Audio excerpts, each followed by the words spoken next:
teman-teman, kita sekarang akan belajar mengenai functional programming. Ini adalah permintaan dari teman-teman juga ya, karena banyak yang mengatakan coba balik lagi ke dasar, fundamental, dan juga bahas banyak yang mengenai kayak konsep pemrograman yang mungkin kadang-kadang luput ya dipelajarin di kuliahan, atau mungkin udah lupa, atau mungkin juga bahkan bingung mau dipakai di mana. Jadi ini aku brush up lagi tentang functional programming ya. Kita di sini akan menggunakan skala. Kenapa? Karena ini bahasa pemrograman yang memang ekspresif ya, dan juga dia nggak hanya object oriented, tapi juga functional. Jadi dia biasanya dikatakan object functional. Banyak orang yang memang kadang-kadang takut ya sama skala, tapi sebenarnya kalau misalnya konsepnya tahu, nanti kita bakalan bisa pahami kenapa dia bagus. Dan type inference-nya juga memang bagus. Jadi teman-teman nggak perlu takut kalau misalnya kita belajar skala, kenapa nggak pakai yang lain? Ya karena ini di GVM, banyak big data platform yang dibangun di atas GVM, ya seperti Spark gitu ya, dan yang lain-lain.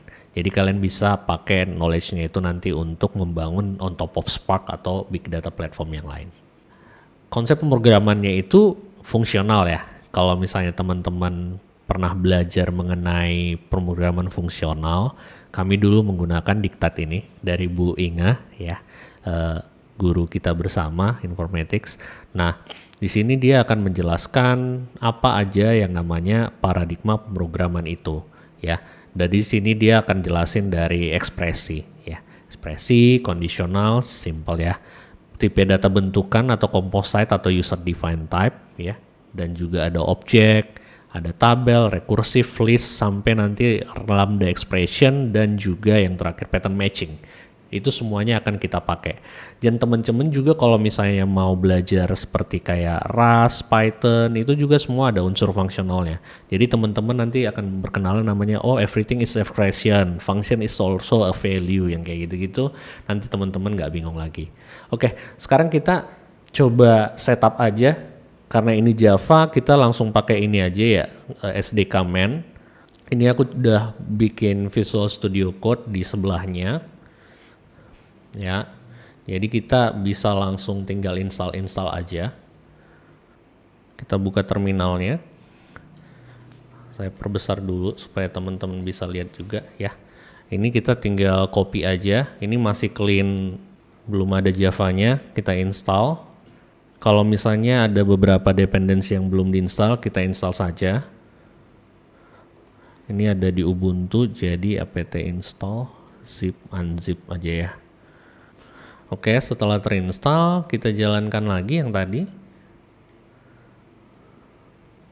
Oke.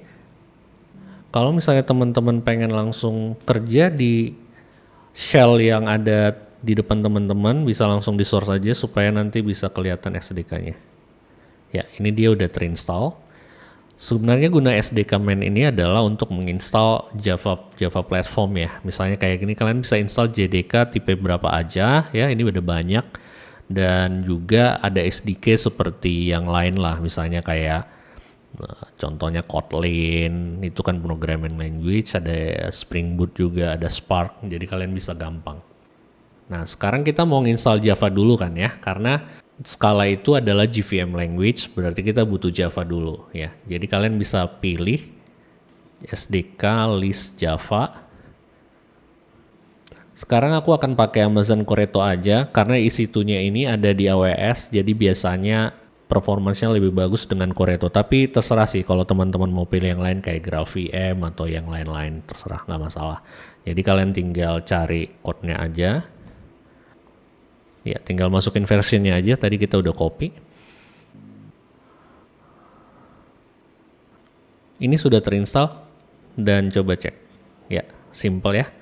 Jadi kalian bisa langsung cobain seperti itu. Sekarang mari kita install Scala. Ini sama aja, kalian tinggal install dengan SDK install Scala. Ya, dan kalian tinggal ketikkan Scala. Nih udah terinstall ya, dia sudah bisa dieksekusi ya. Sekarang kita udah bisa melakukan testing. Jadi kalau misalnya di skala itu everything is a function, everything is a value ya. Jadi kalau misalnya kalian bisa bikin gini, def sum sama dengan 1 tambah 2. Nah, ini adalah function, tapi kalian bisa nge-return sesuatu ya. Dan ini kalian definisikan seperti ini aja. Jadi kalau misalnya kalian panggil dengan kayak gini, dia bisa menghasilkan. Oke, jadi kita udah bisa menginstal dan mengetesnya. Nanti akan kita lanjut dengan melakukan perbandingan dan juga belajar functional programming dengan menggunakan skala. Thank you teman-teman, see you next time.